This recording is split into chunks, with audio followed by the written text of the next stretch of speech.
Dante, hindi ba yan magdudulot ng kalituhan sa mga botante na boboto sa BARM elections?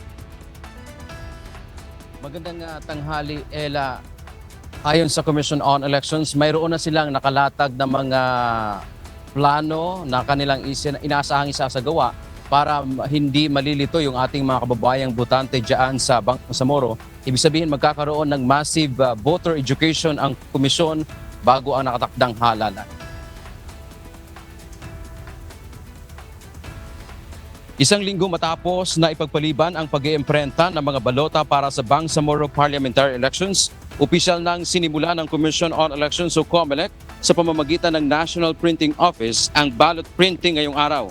Unang iniimprenta ang mga balota para sa probinsya ng Tawi-Tawi at Basilan. 2.2 million na mga opisyal na balota ang iimprenta sa loob ng mahigit 2 linggo. Kasama rito yung verification. Kapag natapos ang pag-iimprenta, magsisimula naman sa September 5 ang deployment noong unang natapos hanggang September 15. Samantala, Ella, nilinaw naman ang COMELEC na hindi na nila masusunod ang pinirmahang batas o Bangsamoro Autonomy Act number 77 ngayong araw.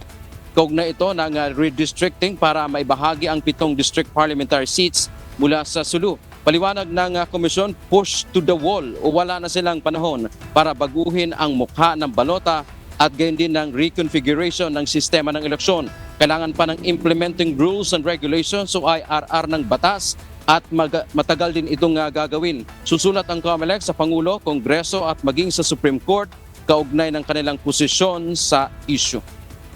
Ella, dahil nga sa gipit na sa panahon ang Commission on Elections, sinabi ng COMELEC na handa silang sagutin o humarap sa Korte Suprema kapag mayroong nag-question dito sa kanilang hakbang na hindi sundin itong Parliamentary Act number 77 kung saan ang kabilang kasi sa utos dito, Ella, ay mai-distribute yung 7 parliamentary seats at inaasahan natin na maaaring magbabago din nga yung mukha ng balota dahil mayroon dong kandidato na maaaring malipat sa isang distrito. Pero dahil nga dito, sa gipit na sa panahon ng komisyon, hihintay na lang nila na may lalapit sa Korte Suprema at handa naman silang idepensa ang kanilang naging aksyon. Yan ang ating update mula dito sa Quezon City. Balik sa iyo, Ella. Maraming salamat, Dante Amento.